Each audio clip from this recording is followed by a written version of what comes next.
Tunakujia moja kwa moja kutoka katika kanisa la Faith Evangelistical Ministries hapa Karen katika kaunti ya Nairobi, ambapo sasa hivi ibada ya wafu ya aliyekuwa mfanyabiashara mashuhuri Chris Kirubi inaendelea.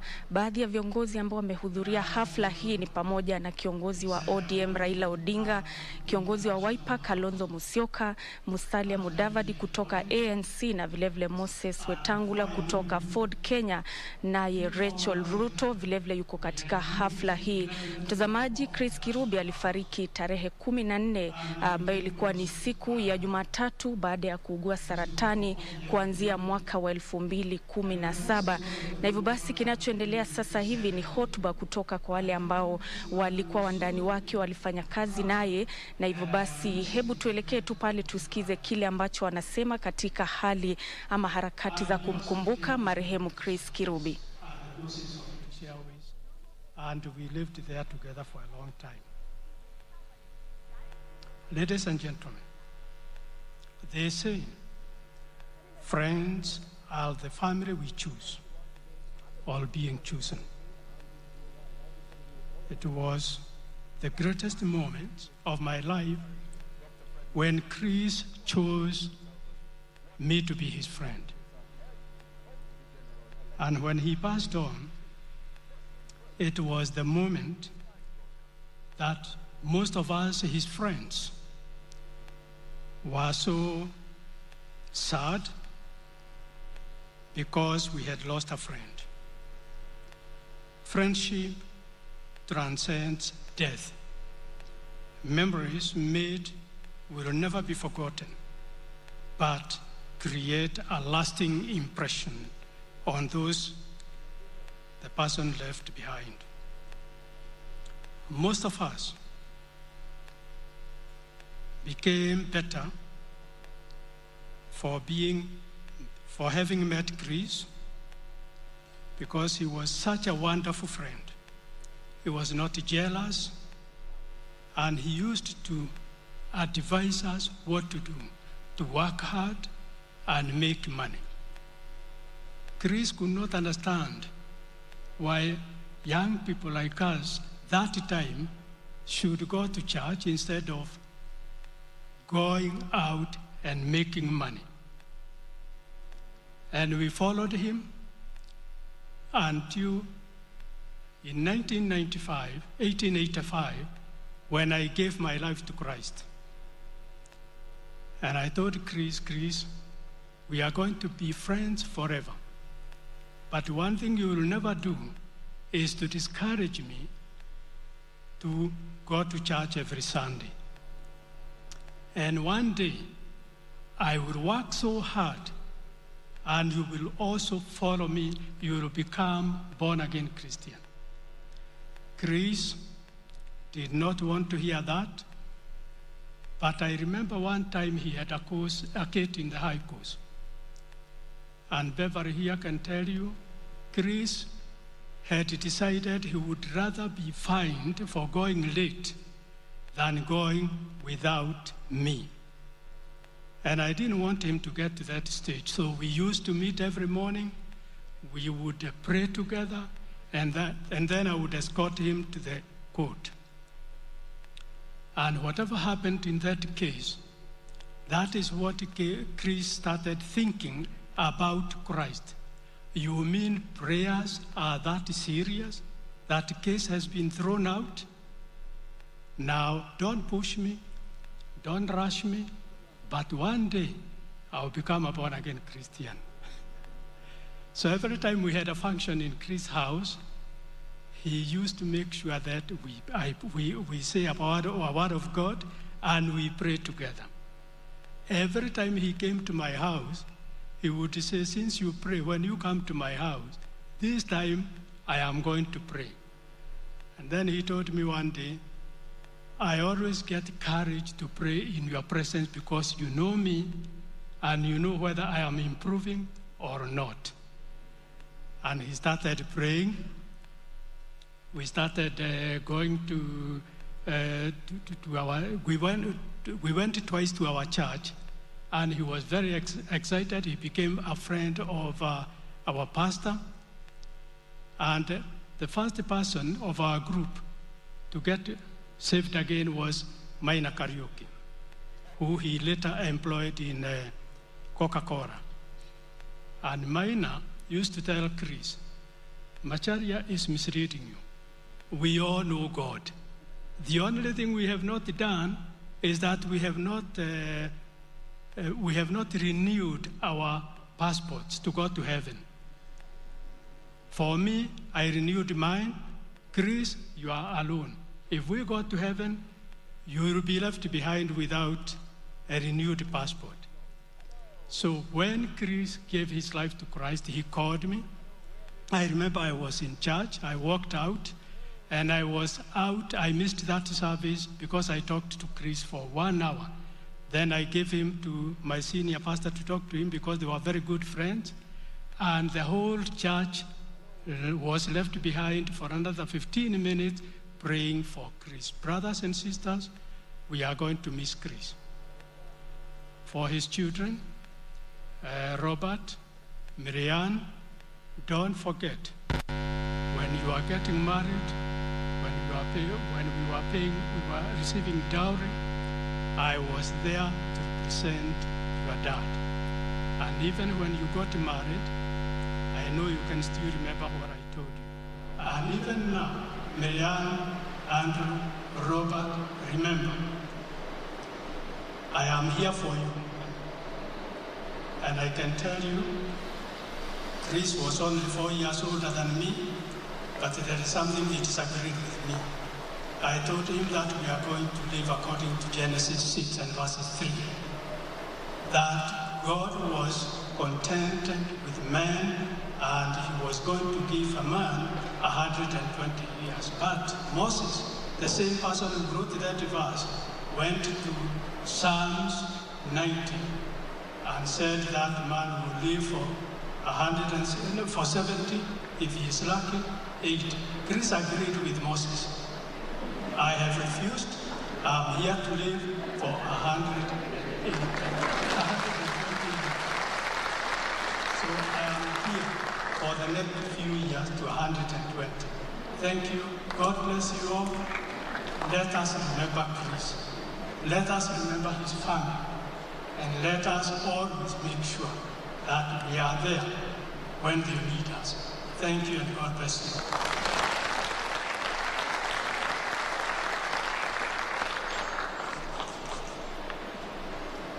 Thank you very much. I think we're going to have 2 tributes which are virtual.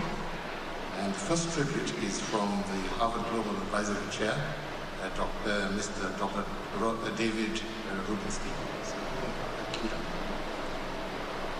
I'm Larry Bacow, president of Harvard University, and I appreciate the opportunity to extend my condolences on the loss of Dr.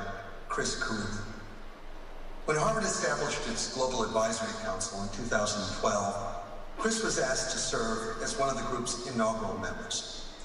Together with other distinguished leaders, he offered insight and guidance, always with his characteristic energy that helped to shape how the university approaches its work around the world.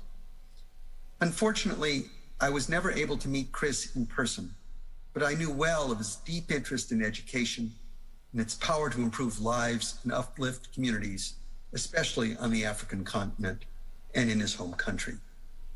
He understood that knowledge enables people to dream more boldly about what they can achieve for themselves and for others. Consider his actions on a visit to our campus in 2018, which was shared with me by the executive director of our Center for African Studies. Despite having a very busy schedule, Chris met with a Harvard scholar from Kenya who was exploring how climate change affects vegetation in East Africa. He listened to and learned from this person. He was generous with his time and his attention.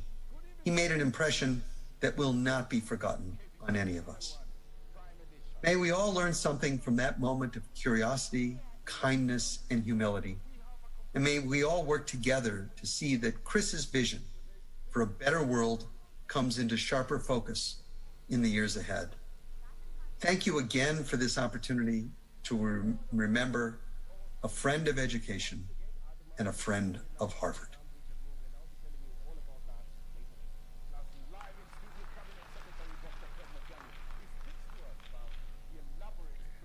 I first met Chris when he invited me to his office when I first came to Kenya in 2000.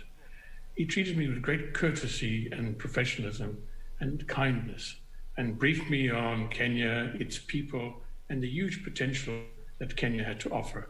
And I thought that was very kind of him to, not knowing me, but to do that, to take the time out of his schedule to do that for me. And over time, Safaricom and Chris and his companies were involved in many deals together. We worked together in business relationships, mostly through DHL, HACO, and of course, Capital FM. However, subsequently, over time, I met Chris personally at many public events, privately, and he would always impress me with his humility, his great sense of humor, and his ability to see the big picture. I always felt that Chris gave you so much energy and sort of it stimulated you for doing new things. I met Chris after he came back from the US after his medical treatment. And once again, I was impressed by his great courage and his sense of humility, despite his great accomplishments, his wealth. I still, you were really impressed by his humility and his ability to connect with you. I shall miss his laugh. I shall miss his energy. I shall miss his sense of humor. And most of all, I shall miss his humility. Thank you.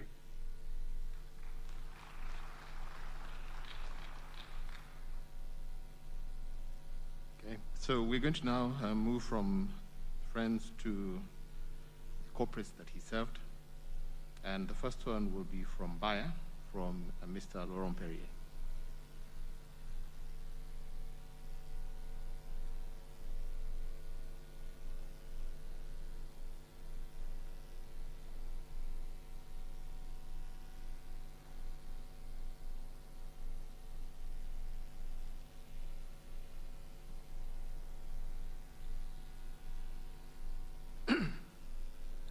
Marianne, Robert, Andrew, and the entire family of Dr. Chris Kirubi, and to all Dr. Kirubi's friends, colleagues, and business associates gathered here today. I join you today on behalf of the Board of Directors, Management, and staff of Bayer East Africa Limited to convey our deepest condolence and to celebrate a life of much less impact.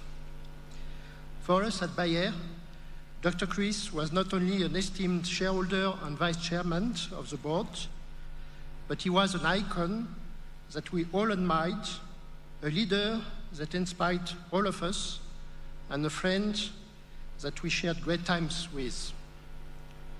I join us all this morning to celebrate the life of a man who truly lived and made a difference.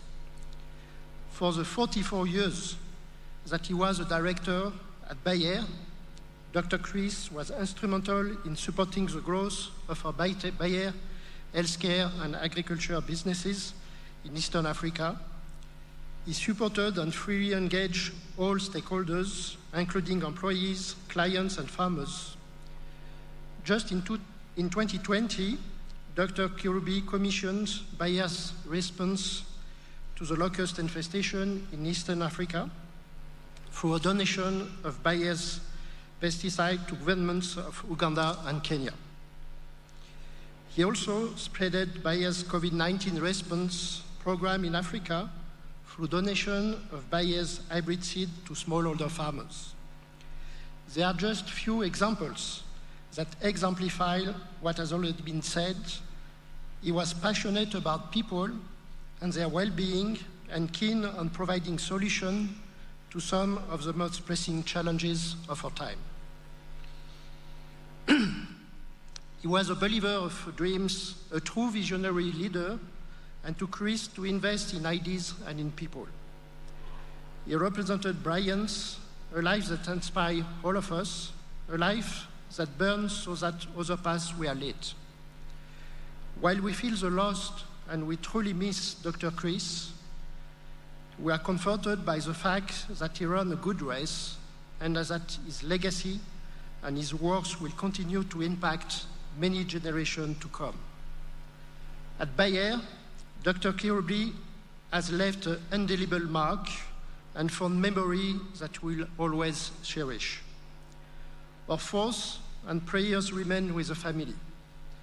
May our God, Lord, grant you solace and strength during this time of grief. We will continue this journey together with you so as to continue the great works that Dr. Chris Kirubi was doing. Great men don't die, and there are no goodbyes with great men. Fare thee well, Dr. Chris Kirubi, and rest in peace. Thank you.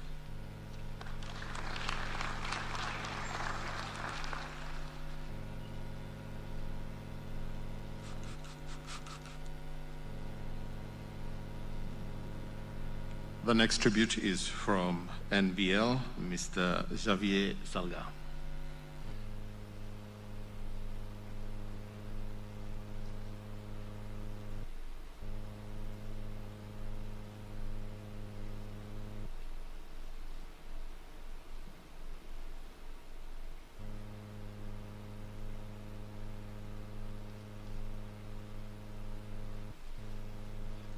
Good morning, everyone. To Marianne and Robert and the entire Kirubi family, friends and relatives, all protocols observed, we are here to honor and pay tribute to Dr. Chris Kirubi, as we fondly called him our chairman. Dr. Kirubi has been the chairman of the board of Nairobi Bottlers since September 2020. And you would imagine would hold 3 board meetings in a year, and Chris never missed any board meeting, apart from when he fell unwell. And last year in November, he actually joined in Embakasi. We have known Chris as a truly visionary and purposeful leader, quite respected for his numerous achievements as an investor, a champion and advocate of the manufacturing sector in Kenya. He was very brilliant.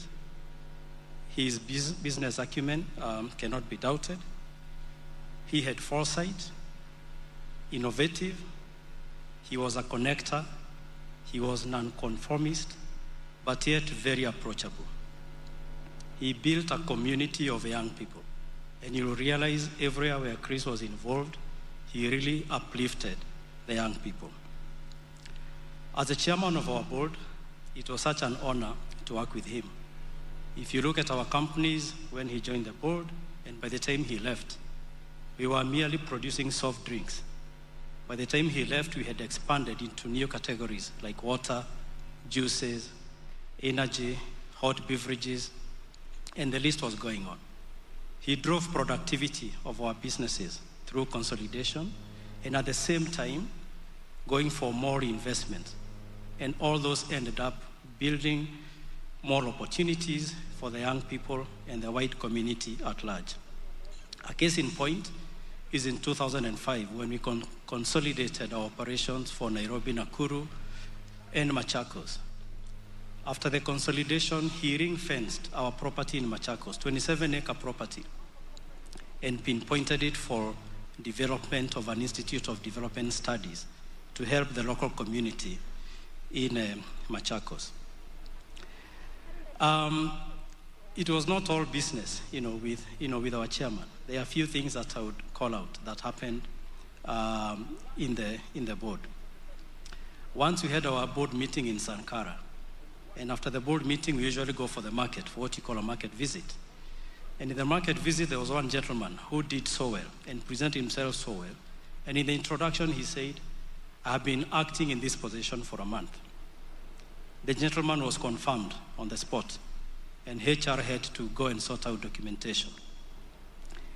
Every time he would join the board, when he enters the meeting, you would expect that he would distort the average wealth of the people in the meeting. And I would say now, let's compute our average wealth. And Chris would quickly come and say, maybe the best measure would be the mode. For those who skipped maths, mode is the most common value in a data set. So you would imagine when he leaves again, it gets distorted or rebalanced again. There's a critical point that, when Chris was going through the cancer journey in 2018, he told us and he linked us with Meditest lab in Westlands, in Parklands. And he actually booked an appointment for all of us in management to go and get tested. And he instructed us every year we must do it. And we did it. We have done it religiously since then. In 2018, there is a colleague of mine who is currently in Ethiopia. And his dad was struggling with cancer. He was going through prostate cancer treatment. And when Chris learned about it, he introduced him to two doctors, Dr. Sunil and Dr. Angela, to refer his dad. Beyond that, Chris would share his personal supplement for him to take to the father. That's how, that's how concerned our chairman was. It was not just business. It was very personal, okay? Quoting Maya Angelou, a great soul serves everyone all the time. A great soul never dies. It brings us together again and again. So chairman, though gone physically, his legacy remains. And the community he created is intact and growing. Rest thee well, Honour Chairman. Thank you very much.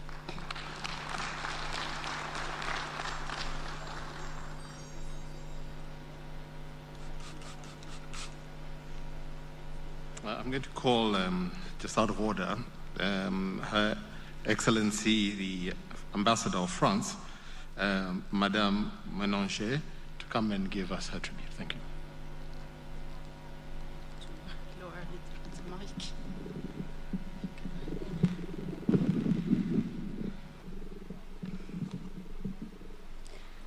Distinguished guests, ladies and gentlemen, first allow me to express my sincere condolences to Dr. Chris Kirubi's children, Miriam, Robert, Andrew, and the broader family for the loss of a dear father. Indeed, we all of us lost a friend today. France also lost a friend. We indeed all know the success of Dr. Kirubi's on the business front. Kenya has lost a true entrepreneur with a vision of the development of his country. The French business community has lost a partner with whom it successfully developed trade and joint investment. The French group BIC has been mentioned. I will not develop on this. But Chris Kirubi was more than that. He was also a man very committed in using his influence to promote other causes, as he did in fighting the AIDS, HIV scourge. The international community, and I know that some of us are in the room today, including the former UN coordinator, the international community will also remember Dr. Chris Kirubi as the chairman of Kenya's HIV/AIDS Business Council, and for his nomination as special advisor to the UN AIDS Executive Director at a time of urgency. Allow me to share briefly my personal but too short experience with Dr. Kirubi. I remember my first engagement with him. It was at the very beginning of my mandate in Kenya, while preparing President Macron's visit. We had a meeting on the 15th of January 2019 at his house in a very intimate atmosphere, which was unusual for me as an envoy. It was a good point. I found him a warm personality, willing to engage with me in his vision on various aspects, from cultural, political, and economic. But the reason why I have a special memory of this meeting is because our discussion was interrupted by news of the terrorist attack at the Dusit Hotel. The conversation took a different turn. Just like every Kenyan following the happenings, we were so saddened and deeply impacted by the news. We spent the whole afternoon waiting for news and sharing our views on the situation. It made our relationship different from the start. I also remembered him facing with courage his illness. I was so appreciative while much later, despite his health concerns at the time, he insisted in joining us at the French Embassy for our National Day. In many occasions, he showed his commitment towards establishing deep economic relationship with France. Dr. Kirubi was also a member of the Alliance Française board, position he held with the likes of the late Dr. Jane Kiano.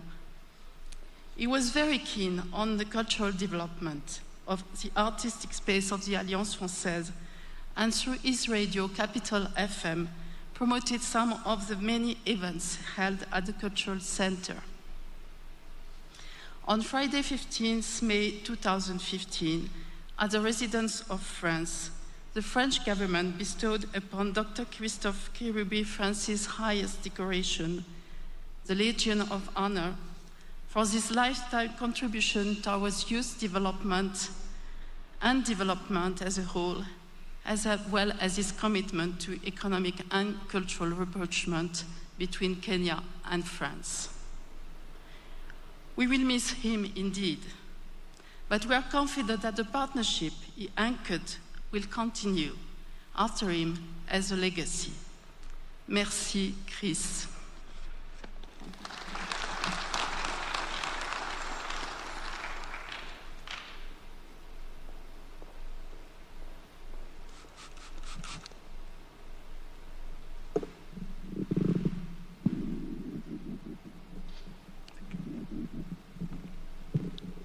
The next to pay the tribute is from DHL, Mr. Andrew Mutuma.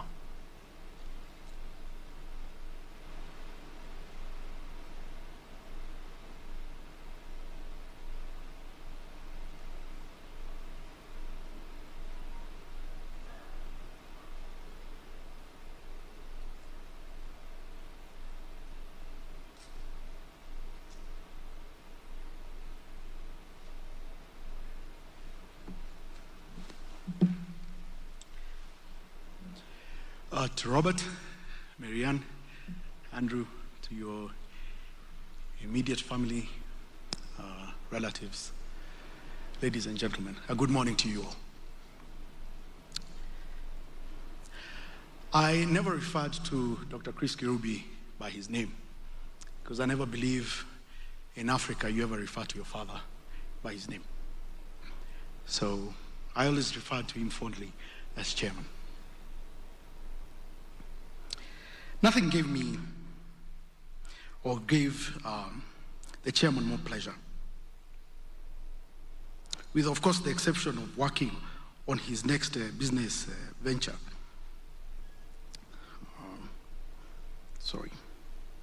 Then inspiring and impacting his networks, those around him, with lessons from his life experiences. I met Dr. Chris Kirubi 7 years ago when I joined DHL Express, and he had insisted that he must recruit the next head of the business personally. It was quite intimidating the first time I met him.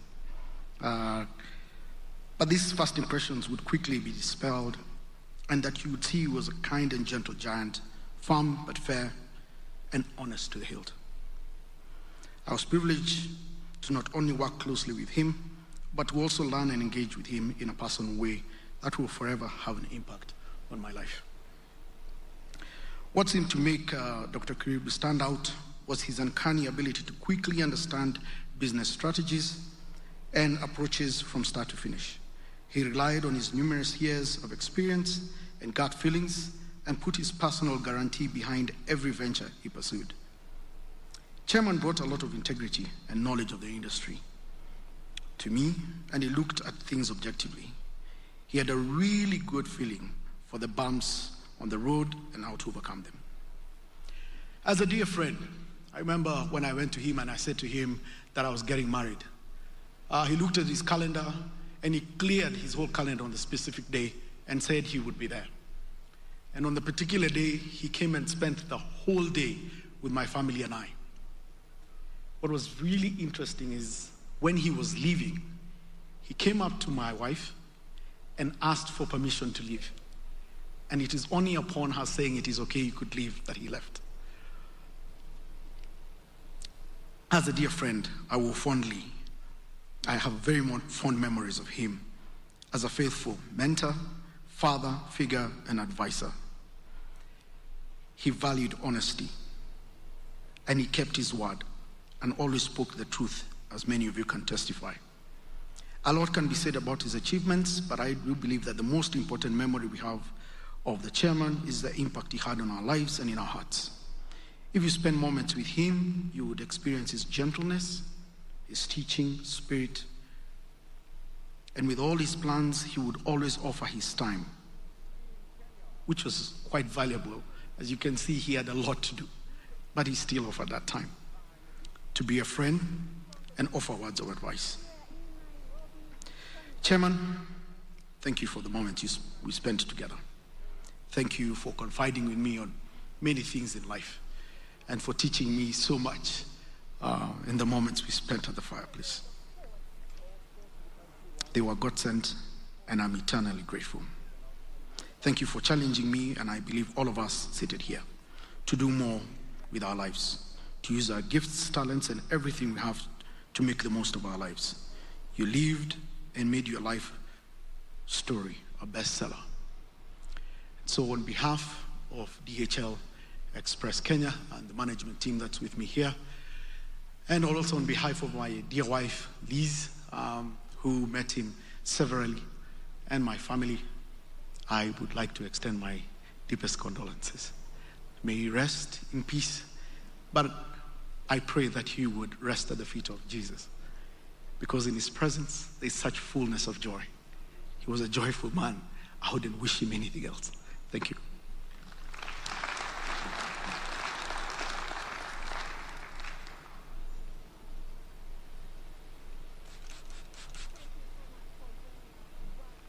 The next tribute is representing Kenya Association of Manufacturers, Polly Kapigade.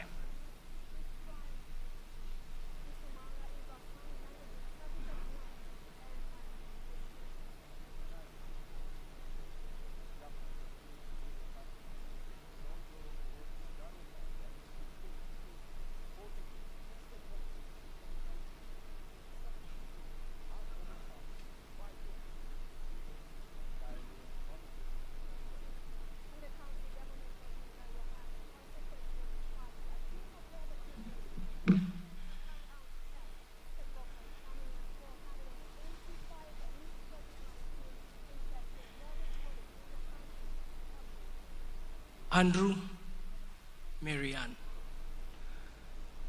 Gina, Mara, Robert,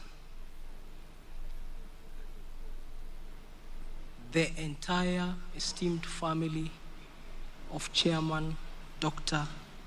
Chris Kirubi,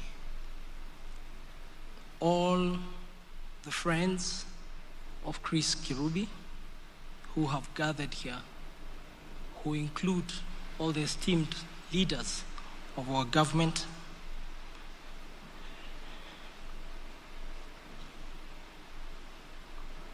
accept my personal condolences and accept the condolences of the entire fraternity of Kenya Association of Manufacturers and the Advisory Council of the Kenya Association of Manufacturers, where we served with Chairman Dr. Chris Kirubi. And I'm very pleased to say that Marianne Kirubi has now joined as a director in the footsteps of Dad as a director of Kenya Association of Manufacturers. We bring our condolences, and with great sadness, with real great sadness, I stand before you today to celebrate an iconic life. Chairman was a great friend. We had a special bond. He was an astute leader. By saying he was a great friend, he invited me to take a ringside seat in his life. He was a confidant, he was my mentor, and for those of you who may not know, I served as managing director in his businesses for 10 years, close to 10 years. My fondest memory of Chairman Kirubi as a friend was a trip we took to Mexico, where he went to receive an award that displayed his excellence of the #1 best manufacturer of big products in the entire world. And that was Hako Industries back in 2010. The impact he made, the address he made, I will not have enough time to be able to explain to the audience here today.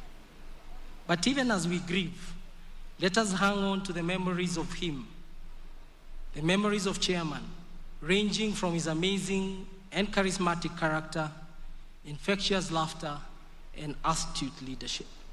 I'm a graduate of his Institute of Advanced Hindsight and Institute of Advanced Foresight. Chairman was full of magic, and Chairman was full of logic. As a leader, he taught me the art of business. And that art of business, which he continued to teach, even as we were in KM, he would always say, Polycarp, treat customers as human beings with needs, not human beings with wallets. If you do that, your business will grow. Polycarp, please remember that business is a simple cycle. From the time you put a shilling to buy raw materials and packaging and convert it to finished goods, to the time you sell, you recover that shilling back with a profit. He was so simple in his teaching. Those are lessons I continue to apply today in my corporate life. Dr. Kirubi was a trailblazer in shaping Kenya's manufacturing sector and the business community in its entirety. Many within the manufacturing sector echoed of his outspoken, fearless character during his term as the chairman of Kenya Association of Manufacturers. He was a great partner to the Right Honorable Raila Odinga when the Grand Coalition government started the Prime Minister's Roundtable. And you can attest to his candor and his fearlessness in those sessions. We can also attest to his commitment to make this country better, as witnessed by his dedicated mentorship and contribution, which we have heard about in all the tributes which were paid at home.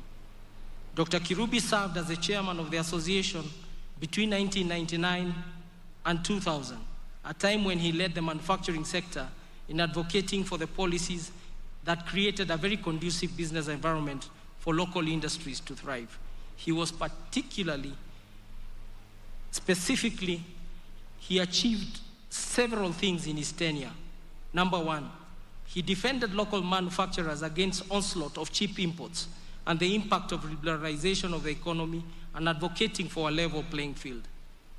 He decried the effects of counterfeits to the health of Kenyans and the impact of the vice on genuine locally manufactured products. Many of you would know that I eventually ended up becoming the chairman of the Kenya Association becoming chairman of the Kenya Anti-Counterfeit Agency when it was set up, and that was thanks to Dr. Kirubi.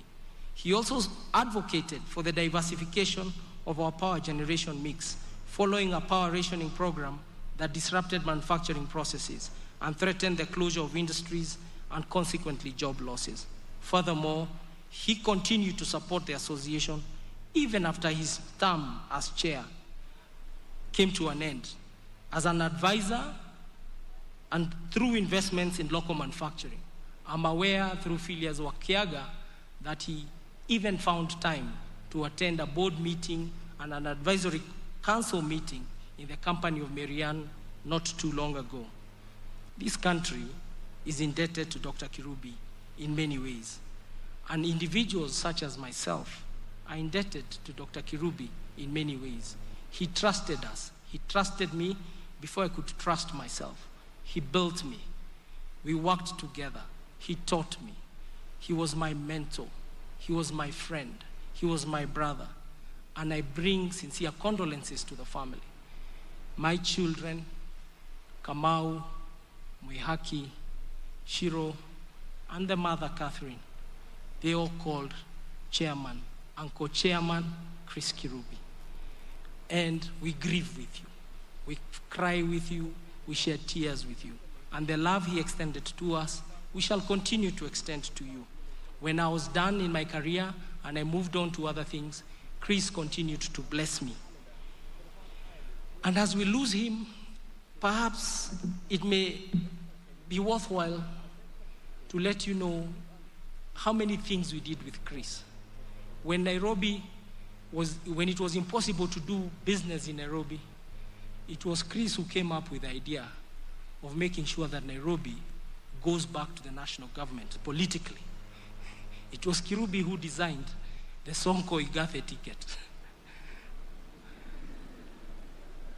And we were very glad with that design, and he gave me to execute, and we did not fail. But that mission did not succeed as it was intended, but Dr. Kirubi was unique in his thinking. Let me close by saying he was a genius by birth, a tough guy by instinct, an elegant man by taste, and the most humble, amazing human being I've ever encountered. I'm distinctly honored and highly privileged to have known Dr. Chairman Christopher Kirubi. Thank you very much.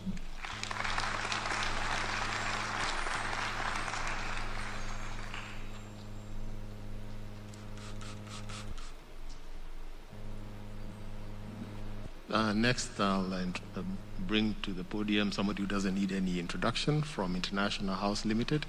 Anybody who went to see Chris Kirubi and knows Aisha. Aisha, please come.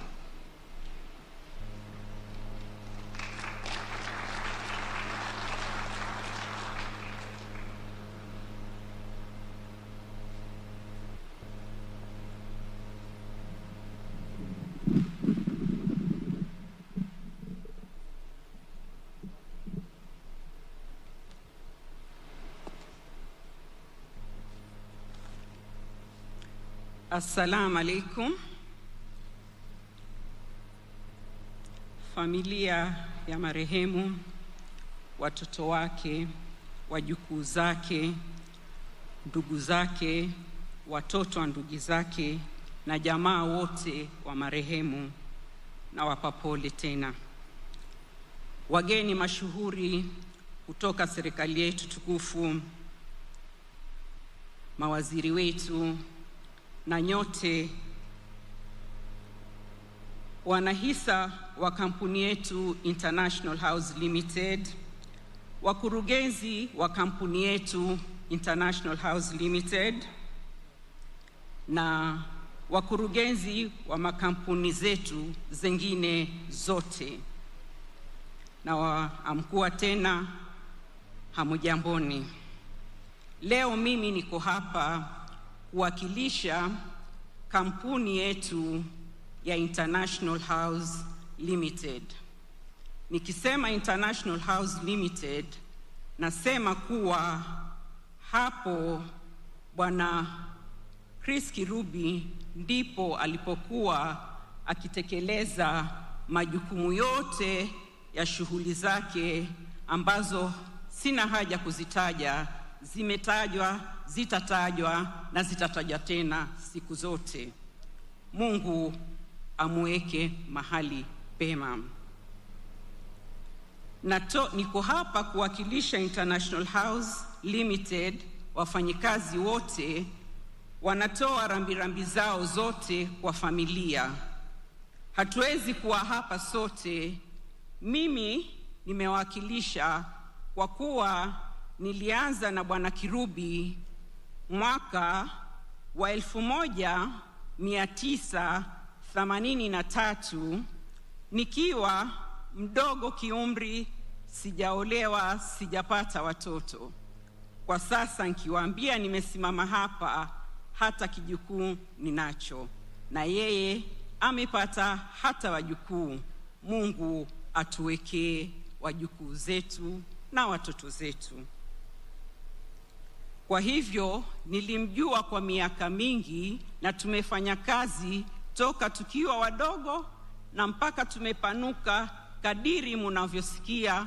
Yametajwa mengi, sina haja ya kutaja.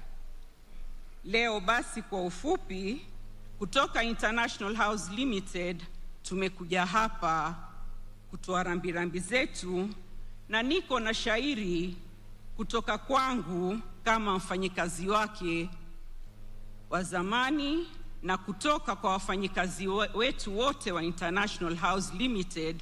Nimeleta salamu zao hapa, kaeni muzisikilize kwa makini, na natumai pia wenzangu wanasikiliza nikitoa ujumbe huu kwa bwana wetu, mpendwa wetu, daktari wetu, Bwana Chris Kirubi. Kwa heri Chris, kwa heri. Ni Mola ameamua. Sisi hatuna hiari, hatuwezi kukosoa habari yake ya siri. Hekima na uhodari, kwa hayo ulibobea. Bidii zako na ari, sote tulijionea. Daima tutakariri mema ulotuachia. Katika yako safari, wengi umewainua. Si tajiri si fakiri, wanakutilia dua. Na ulioyafanya mazuri, mbele atakuokoa.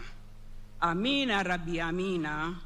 Nenda salama bosi wangu.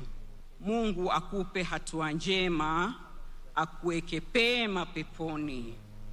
Mwenyezi Mungu awape subra familia yake yote, watoto wake, mama yao, watoto wa ndugu zake na wengine wote hatuwezi kuwataja.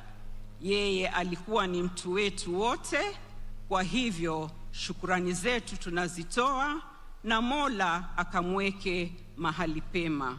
Kapumzike bosi wangu, najua ni magumu, lakini Mola atatupa nguvu na subira zisokuwa na kifani.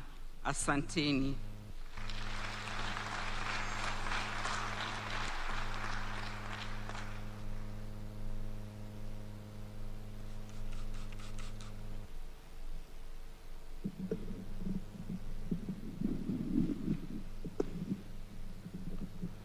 The next tribute is from Steve Miner from Hako Industries.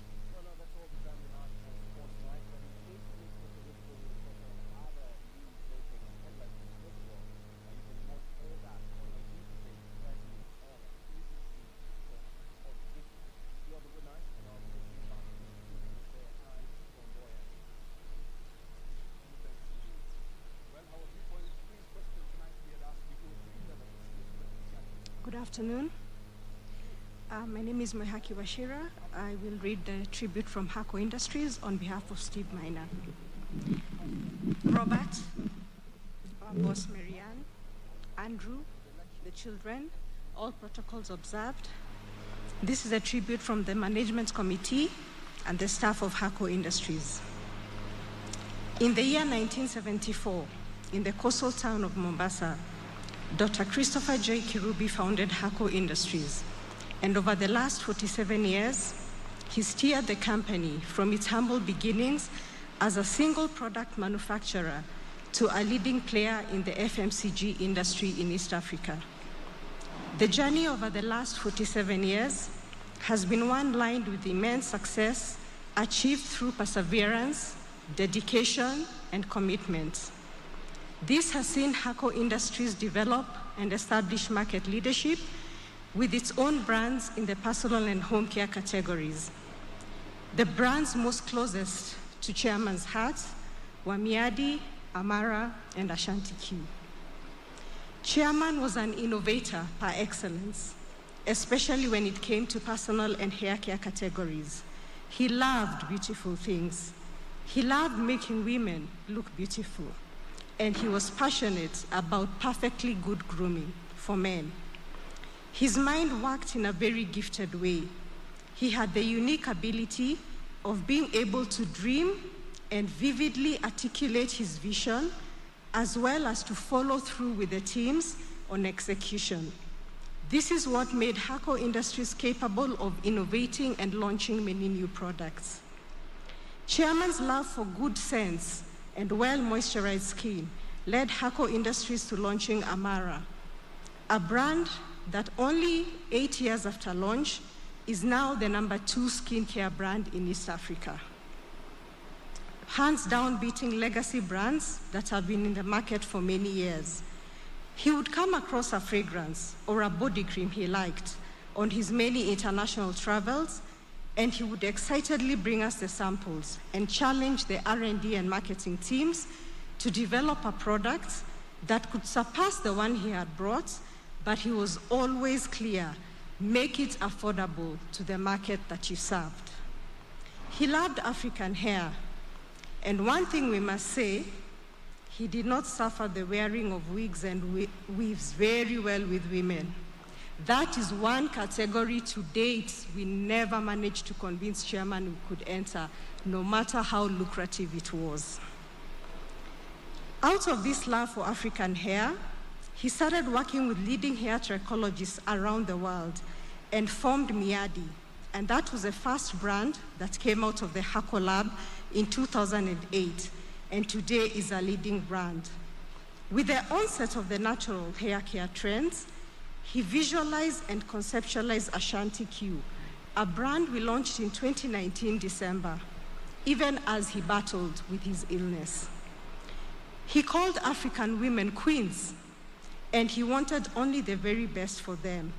And that is how Ashanti Q was named after an ancient African ethnic group in modern-day Ghana, and then after the queens of Africa.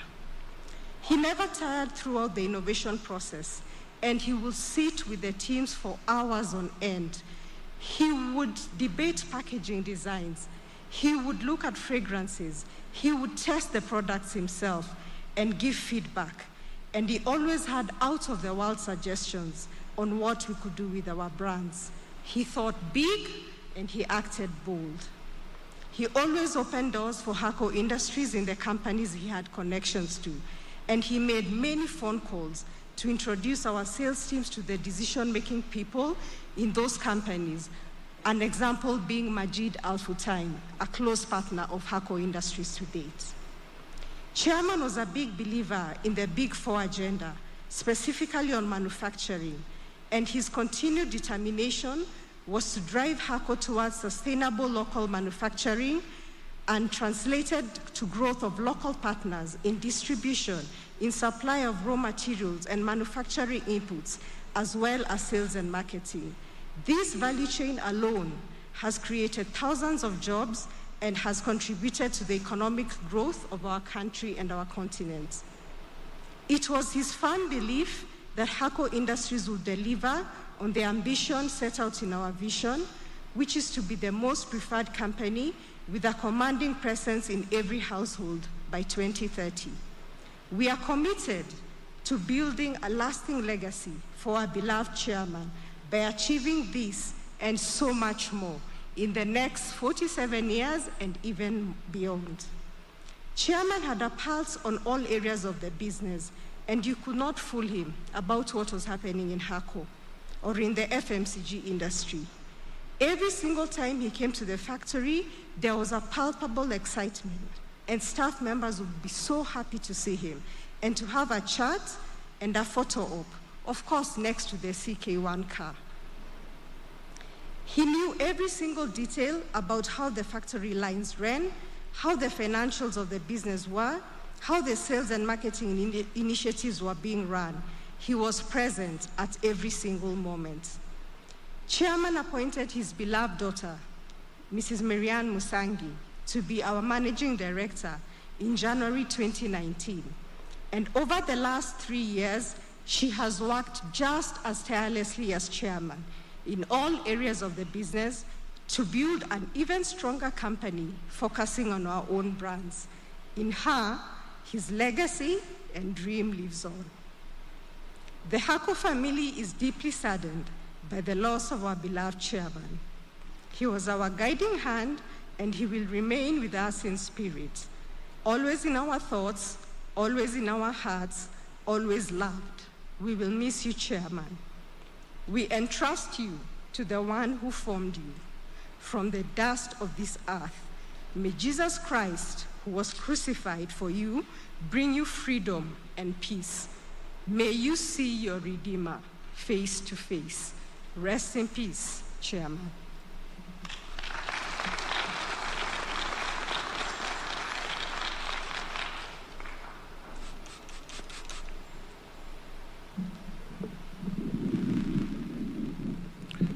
The next tribute is from Smart Solutions, Harrison Muiru.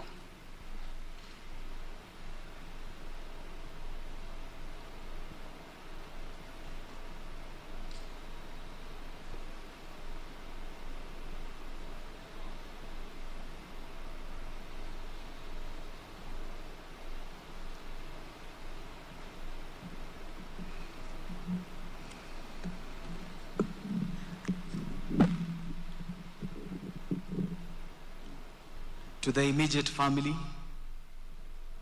Robert, Marianne,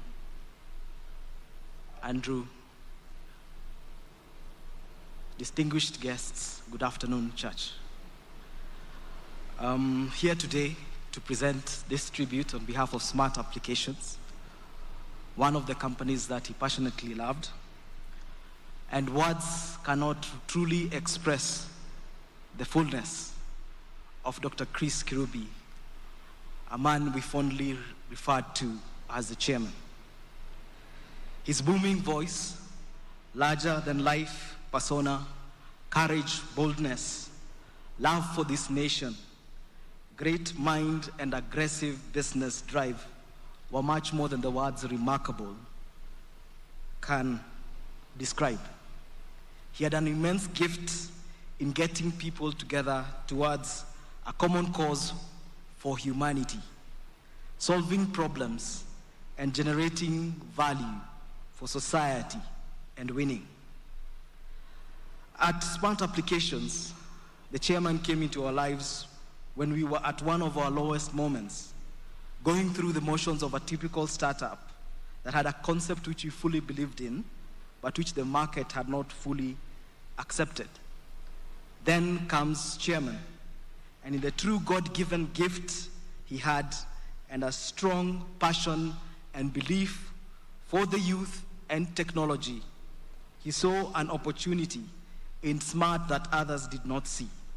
And he saw a future in our young minds that could scale to be the leading technology company, not only in Kenya, but in the world. Chairman never missed a bit. He put his mind, his heart, his time, his brand, his money, his character in Smart Applications. And as he did with all his ventures, he rolled his sleeves, sat and worked with us, and daily challenged us to do better. But that was not all about chairman. He deeply cared for us and had the heart to ask us about our families. Many times he would pull a chair next to us in the office and share kind words and advise us individually when he got to know what we were going through. He had a nickname for almost everyone and would not hesitate to bring the whole room to laughter in a manner that would brighten up everyone, and yet in the same moment teach very solid business lessons and instill wisdom in our young lives. From a team of barely 7 employees and a small 70 square meter office in 2007, through his visionary leadership, guidance, and unrelenting support, we now stand at 9 countries, serving over 1.5 million lives in access to healthcare and employing over 200 brilliant young men and women. That is the belief he had in the youth. You see, what Dr. Chris Kirubi valued most was the transformation in people. He made all his staff feel like his immediate family and clearly made it known that everybody plays an important role. Don't work for me, work with me, he always said. He did his best to pull everyone together to build companies and made everyone feel a sense of ownership. His philosophy of hard work and big thinking is what is embodied in our vision, which is to create a smarter society of people through world-class innovative solutions and inspiring a world of convenience. Chairman had a vision to realize a fraud-free, easily accessible by all and fully automated healthcare sector. We intend to fulfill this promise not only in Kenya, but across Africa and into the world. He is a man that we shall dearly miss. As a business, as individuals, he purposely trained us, engaging with us at all levels, almost on a daily basis, even when he was unwell, to build us into strong leaders. And indeed, through his philosophy, we are a solid company that is rearing to achieve even more greatness into the future. To Robert Kirubi, to Marianne, to Andrew Musangi, the grandchildren and immediate family, we pass our most sincere condolences. May the Lord comfort you. May the Lord renew your strength. May God rest Chairman's soul in eternal peace. Fare thee well, Chairman, till we meet again. Thank you.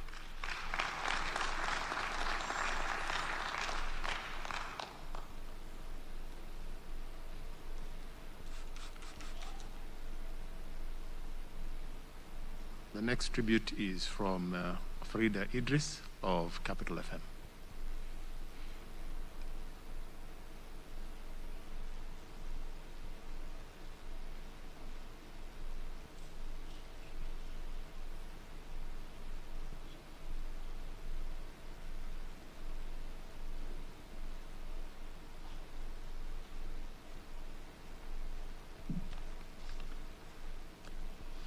Good afternoon, ladies and gentlemen. Marianne, Robert, Mr. Musangi, all protocols observed. My name is Farida Idris, and I'm here to read out the tribute from Capital FM. At Capital FM, Dr. Chris Kirubi was not only our chairman, but he was a fellow staff member because he had a DJ show in the morning that was very popular in Kenya. Dr. DJ CK, as is popularly known among our listeners and fans, he was passionate about his radio station.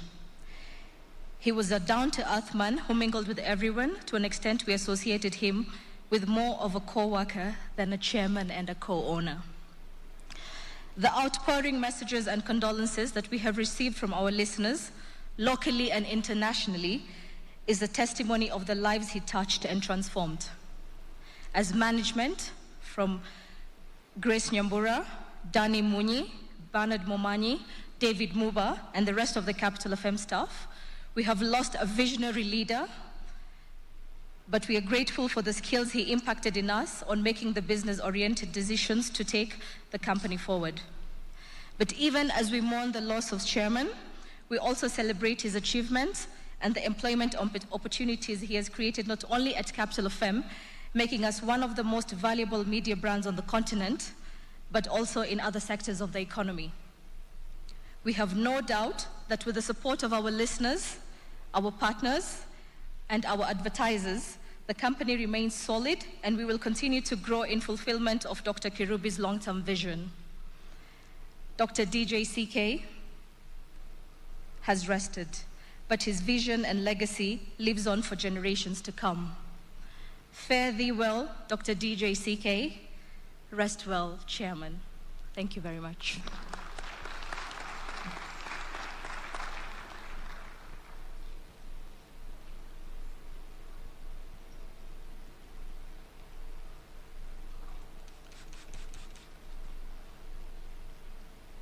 Okay, so finally from the last one from the corporate side is Mr. James Moria of Centum.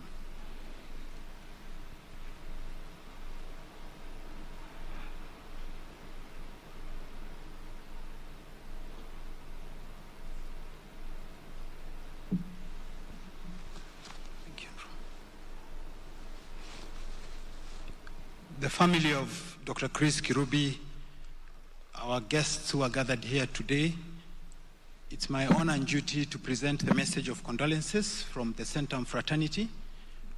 We are so many that we had to have a service for ourselves yesterday, and we'll be sharing with you our video for you to see what has been sharing and the outpouring of emotion, because Chris poured himself to that organization, and that organization was a platform where he practiced his faith. I also want to share my own condolences and the condolences of my family. Chris has been a leader and a mentor to us, and I've had the privilege of working with him for 20 years and for achieving great things in that period. I have a tribute that I would like to share with you based on the work that we've done with Dr. Chris Kirubi over the last 20 years.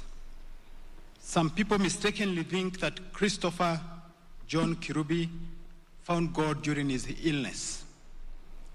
The truth is that Chris's life and work has been a testament of a man who the Almighty God has blessed with incredible skills and capacity, and who lived his life fulfilling God's command of carrying on with the work of converting his extraordinary talents into new creation. Chris is a man who had heeded Paul's advice in 1 John 3:18. Dear children, let us not love with words or speech, but with actions and in truth. And those are the actions that you've heard of for the last 1 week. You also lived the teachings of James 2, 14 to 20. What use is it, my brethren, if a man says he has faith, but he has no works? Faith without works is useless. Chris in his works created opportunity for thousands to find an outlet for the talents that God has vested in them. Chris took Genesis 1:27 to heart. He believed he was a child of God, created in his image, and that is where he drew his confidence from. He also lived by Genesis 1:28 and took the abundant blessings God had given him and obeyed to his last breath the command from God to be fruitful and increase in number. That is Chris's legacy. So though he had 4 children, Robert and his wife Kim, Marianne and her husband Andrew, and 5 grandchildren, he was a father of a great nation, of great men and women that he has mentored, men and women across the world. Chris's extraordinary gift was that of a visionary, a creator, and an enabler of others. That is a blessing he applied through his long life, and today we celebrate the fruits of his life's work. A lot has been written and said this week on the fruits of this great man. I had the good fortune of working closely with him for 20 years, and I drew many lessons on the character of the man that bore those fruits. In Matthew 7:16, it says, "You will know them by their fruits." This morning, I would like to speak about some of the lessons I've distilled on Chris's character. The first one was Chris was a man of extraordinary faith. In fulfilling his purpose, Chris was a man whose life was grounded in extraordinary faith in his ability to triumph over any odds. Chris surely had lived the advice of Jesus in Matthew 21:21. Truly I tell you, if you have faith and do not doubt, not only can you do what was done to the fig tree, but also you can say to this mountain, go through yourself into the sea, and it will be done. And there's a lot of testaments that are being given of what this great man of faith did.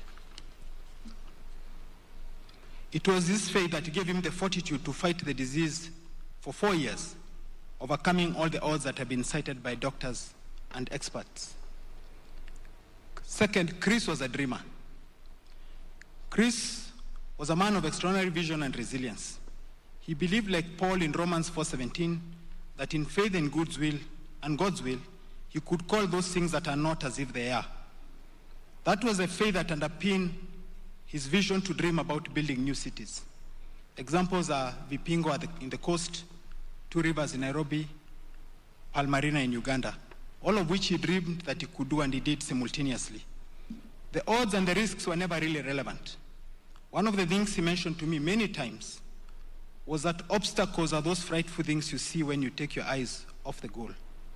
Chris's eyes were always fixed on his goals, and obstacles and risks were mere inconveniences to be overcome. The third one was that Chris was a man of courage, a man who respected himself and others, and who also demanded to be respected. A man who had the courage to pursue his vision no matter how daunting the odds were, confident that any trials were only temporary and that he would in the end conquer. Chris believed that he could overcome any situation. He knew that faith and abundance could not exist in an environment of fear and lack of faith. When I visited him in the United States in late 2017, in hospital at a time when he was critically ill, he asked me to bring him designs for the house that he was constructing. This was a time when many people would be putting their affairs in order. One of the evenings when we were with him, while praying with him, he asked that I read for him Mark 6, verse 5 to 6. That's a verse where Jesus went to his home village, and it says he could not do any miracles there except lay his hands on a few sick people and heal them. He was amazed by their lack of faith. Chris told me that miracles are not performed in an environment of lack of faith, and that's why he was building his house, even in the midst of his sickness, because he believed he was going to overcome it. Chris was a mentor. Chris was a man who worked hard to develop other leaders. Like Moses mentored a young Joshua, Chris has mentored several generations of leaders. Many of whom are in the church today, many of whom have spoken, many of whom are following online today. Chris was a student of the biblical Moses. Ask any leader that Chris has mentored, and they will tell you that they've experienced at least 3 of these attributes. Chris empowered people and gave them authority, no matter how young. Chris provided his mentees with experience and opportunity to apply themselves. You've heard for yourselves the testimonies that have been given. Chris gave all those he mentored encouragement and affirmation. Our challenges as his mentees, as those who have been the beneficiaries, is to do unto others as Chris has done unto us, and to speak life into those who we have had the opportunity to lead, so that we too can be fruitful and multiply. The fifth, Chris was generous. Chris was extraordinarily generous. He multiplied that which God blessed him, and he gave it out freely. I was privy to many of his donations and contributions, which were either anonymous or that he requested be kept confidential. The sixth one was Chris was an eagle. Chris was an eagle who flew at high altitude and kept the company of other eagles, and you've heard them. And he sought them. He soared way above small noisy birds like parrots, sparrows, and crows. His seeming thick skin was perhaps because he was out of the hearing range of the noisy chirping of parrots and the crows in this life. He was a true eagle who soared way above the chattering parrots, and that is probably why many people never really understood him. Seventh, Chris was a lover of knowledge. Chris loved knowledge. He educated himself to the highest possible level. He constantly challenged his assumptions and was constantly innovating. He was a man surrounded by books in his office, at home, and in his bags. He carried books wherever he went, and he bought books wherever we traveled. Finally, he enabled many people to acquire knowledge.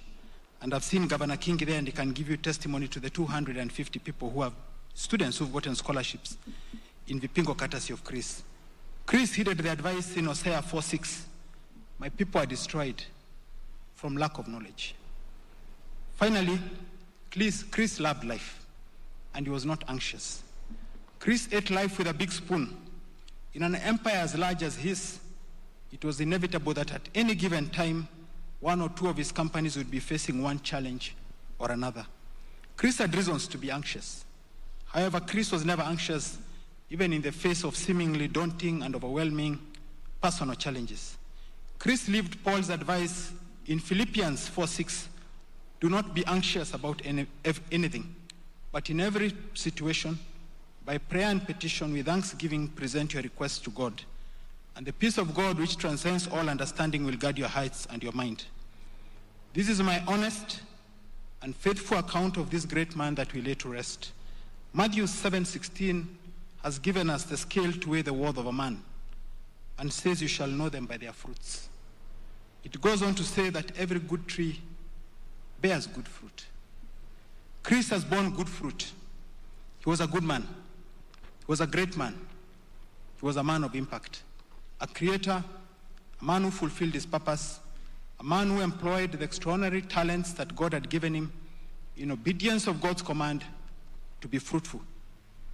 The great writer and poet George Bernard Shaw must have had men like Chris in mind when he penned that immortal poem, A Splendid Torch. This is a true joy of life, the being used for a mighty purpose, the being a force of nature instead of a selfish clod of ailments and grievances, complaining that the world will not devote itself to making you happy. I'm of the opinion that my life belongs to the whole community, and as long as I live, it is my privilege to do for it whatever I can.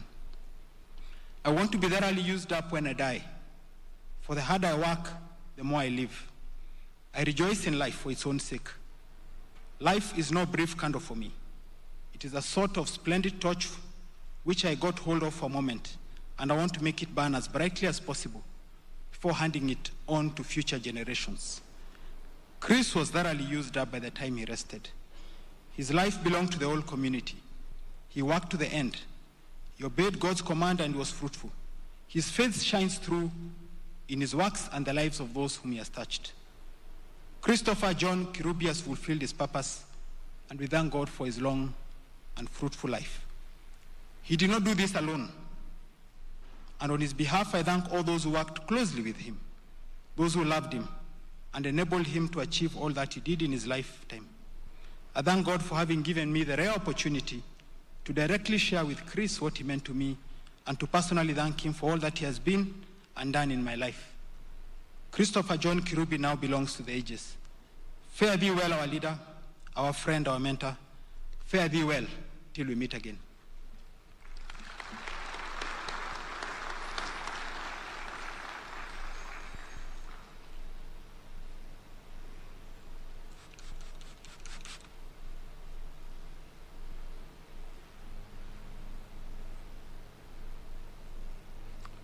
I'm glad to know I'm an eagle and not a chirping bird because of the time we spent with Chris. We're going to go now to the various governments that have sent their tributes. His Excellency Alan Ganu, the Minister of Foreign Affairs, Regional Integration and International Trade from the Republic of Mauritius, the Embassy of Mauritius here, the Ambassador Jabor Ali Al-Dosri, the Embassy of the State of Qatar in Nairobi.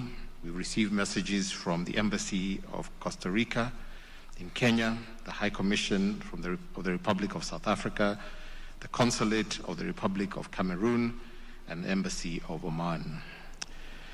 The next tribute will be from the former President of Ghana, John Kufuor, and it will be done by Angela Jimo, if she can come.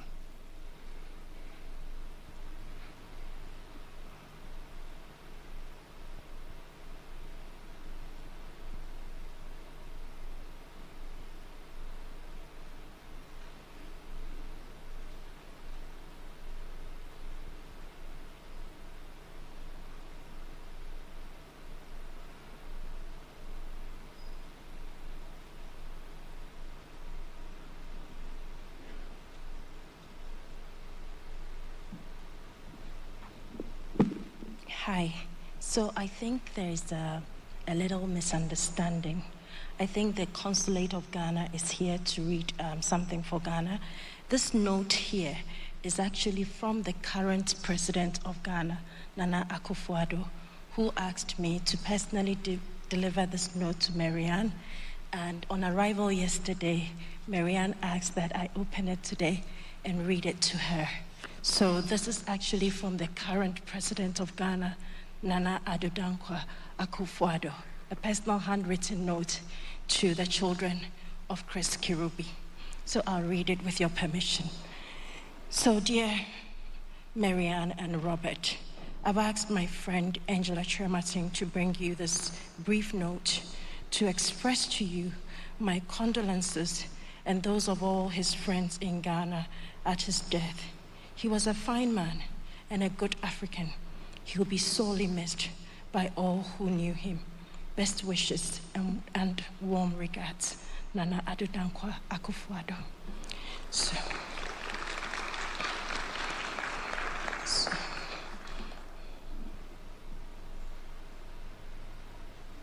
So from my side, I am a personal friend of Chris Kirubi. I had the privilege of knowing Chris when I lived in Nairobi from 2013 for 2 years.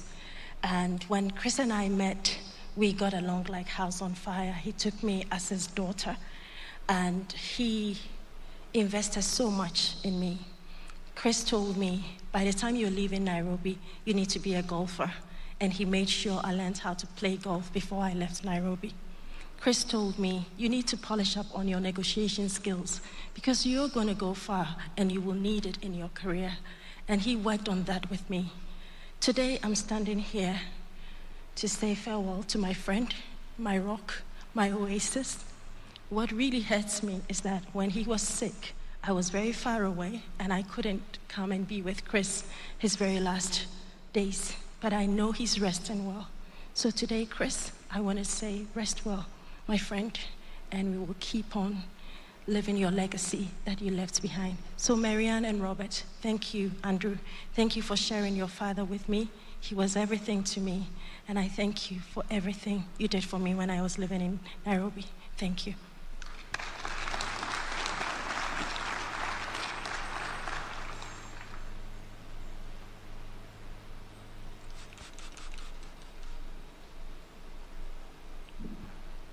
So the next tribute is from the government of Ghana, and Mrs. Doris Richter, who is the Deputy Head of Mission at the Ghanaian High Commission.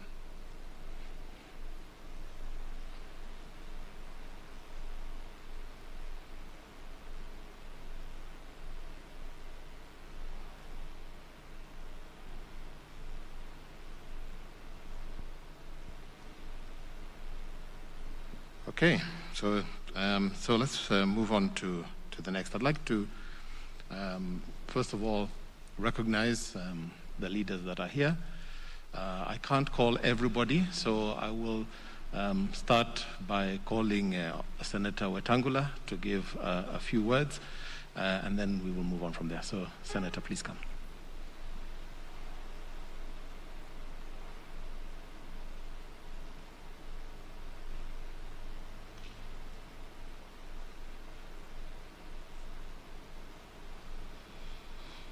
Good afternoon, church.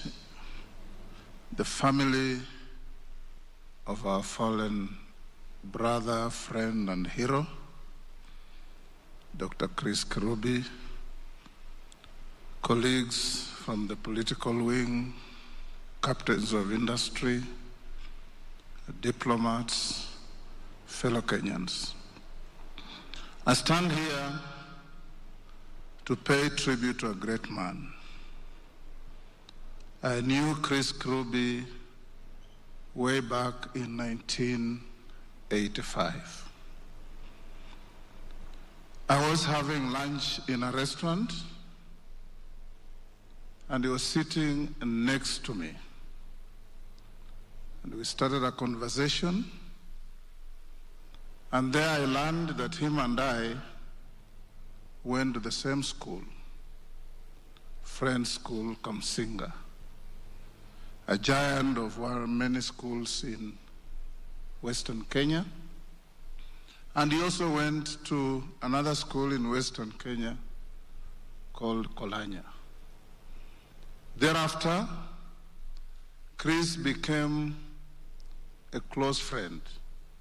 But as I sat there listening to many tributes, I've realized that I didn't know so much about the length and breadth of the successes, impact of Chris on our country. He goes to his Maker as truly a man who left this country better than he found it. He's touched many people, He's touched many institutions. I remember there was a time we were regenerating Kamsinga as a school. And Chris called me and sent me a very generous donation to take to the school. And the school has benefited immensely from that donation. When I was the foreign minister of this country, Chris called me once and said, "My friend, I have invested in Ethiopia, and I'm having some difficulties that I need to be sorted out." I told him, "Come to the office in the morning." I go to the office at 6:30 so that we can discuss and see what to do. When I arrived at my office at 6:30, Chris was there waiting for me. He had arrived way ahead of me.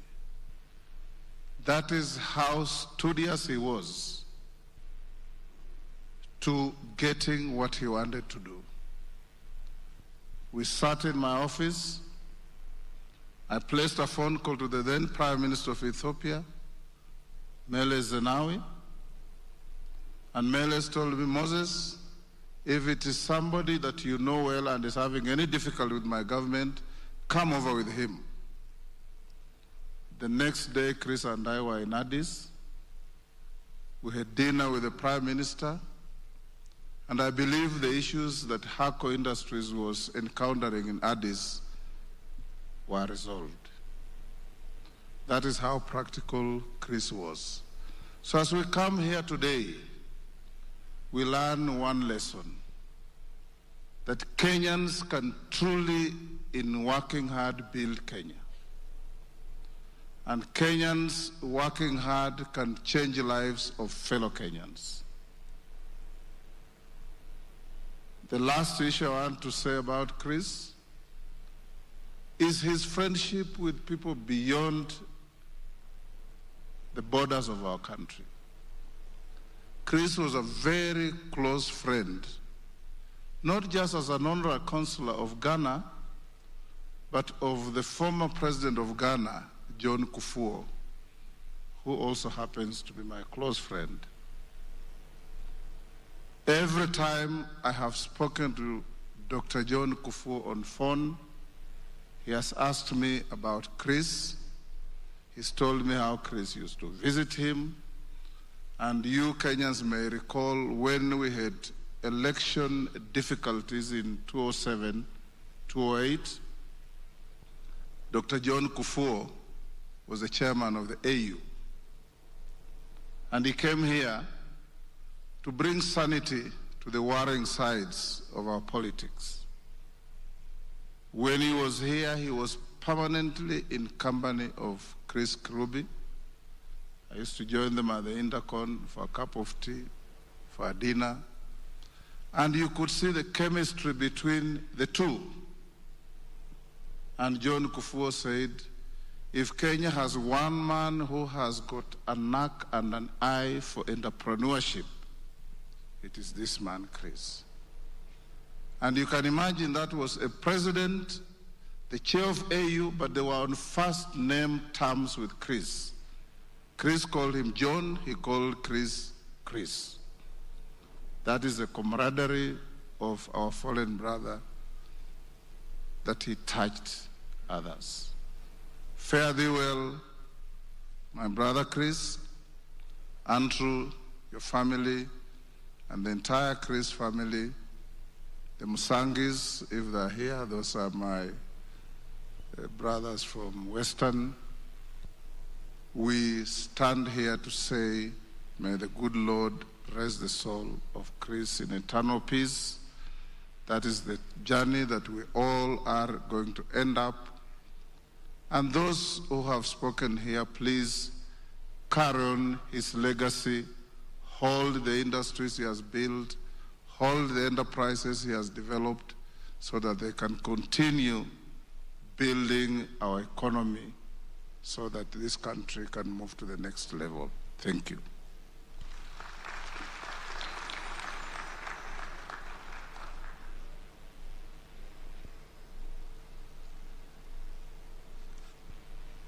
Next, I will call Honorable Mudavadi to come and say a few words.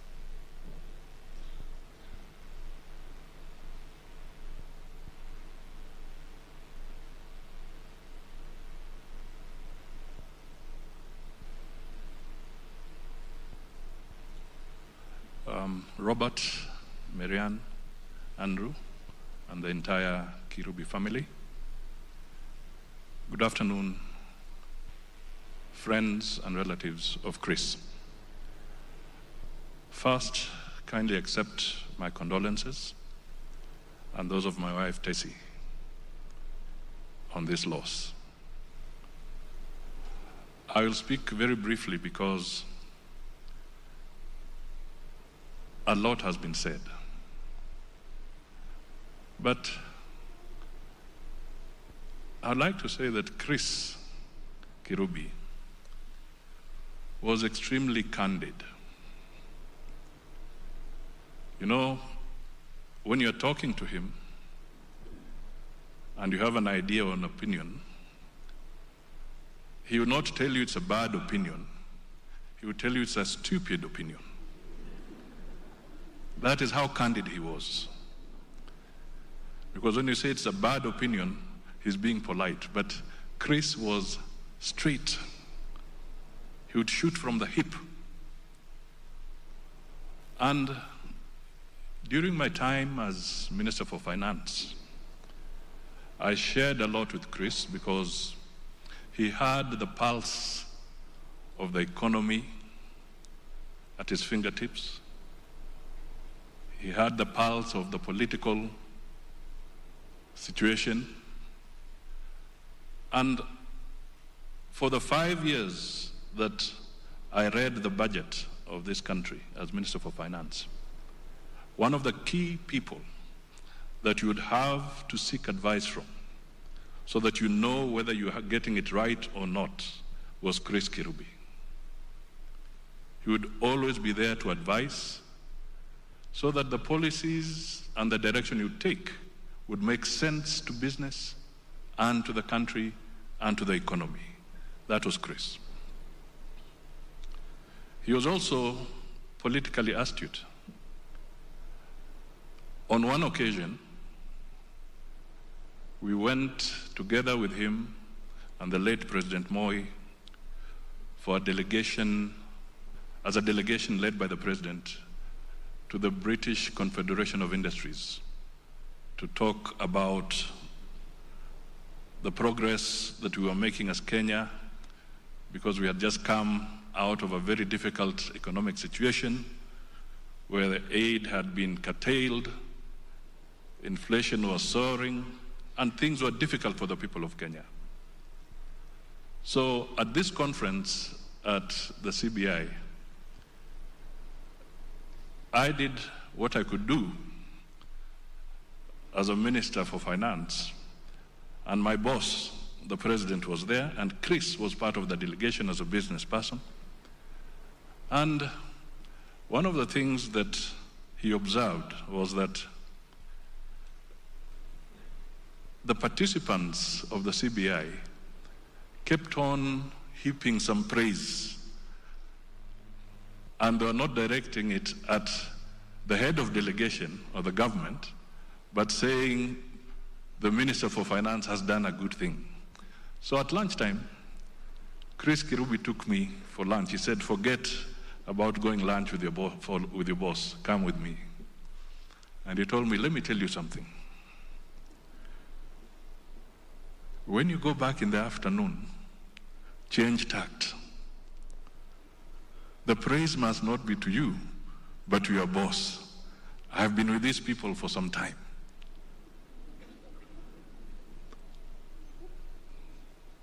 Mind your steps, mind your language.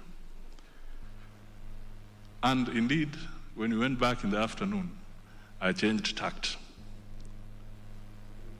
And he said, now you will go far. Every time, remember when your boss is there, do not try to outshine your boss. That was Chris Kirubi. at a very personal level. So I stand here to bid farewell to a good man, to a patriot, and to the family. May you find solace under God's care. Asanteni sana.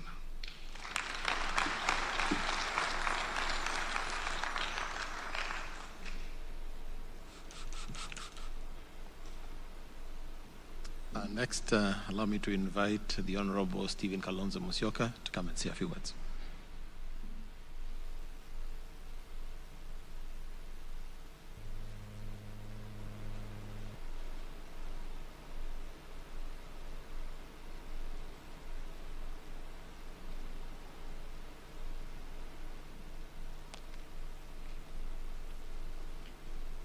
To the family of our late brother Chris Kirubi, dear colleagues, our sister Teresa Wairimu, and the FEM family, we praise God for this wonderful sanctuary. You two have come from far. Fellow mourners, on a light note, I realize I'm not the only one who uses the word stupid. Chris Kirubi would give it to Musalia. And I remember it was not even Chris alone.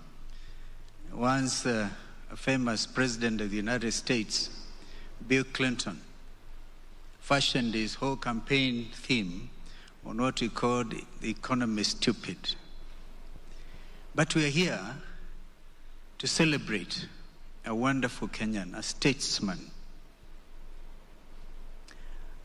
We can talk about Chris Kirubi for a very, very long time. But I want to agree with what I read this morning, a good tribute by one of his good friends. I don't know that John Gumi is in the house. I really enjoyed reading what he wrote about, a special tribute to our friend, the late Chris Kirubi. In fact, it traces a history of the captains of industry from independence. Names like Sir Ernest Vassie, Bruce Mackenzie, and how Chris Kirubi had the occasion to understudy them and promised that he would do better than them. And listening to Maury of Centum Industries, I don't know whether Centum is industries or everything, and look at the skyrocketing Two Rivers and Vipingo and all, and not just in Kenya and the region, then we have reason to celebrate Chris as one of our main captains of industry. But yet, not a die-hard capitalist. In fact, he's what I would call a coarse capitalist, a social capitalist. Would create employment opportunities for his citizens and the African continent. In fact, truly a Pan-Africanist. One who, without showing hatred, would want to compete with the West in real terms and grow his country's economy. Therefore, as we bid farewell to him, I personally remember him came to my house in the company, this was in January 2008, in the company of two other great men, Peter Monga of Equity and James Mwangi, who was then the CEO. And then Chris joined them. The mission was simple. It was to tell me, you have to act in a manner that saves our country. This, as you remember, was following the post-election violence of 2007 and 2008. And that is how I became our country's 10th vice president. A negotiated position, thanks to men who had the courage to come and tell me, Kalonzo, you're being stupid. You must save your country. Well, I must go and say kwaheri to Chris tomorrow at the village, because he remembers his village. And indeed, as Moria told us, that was a vision. Chris has just faded away to glory. And thank you, Sister Teresa, for praying with him the moment before he went for that operation. And his testimony now is clear. He's gone to be with the Lord. May his soul rest in everlasting peace. Amen.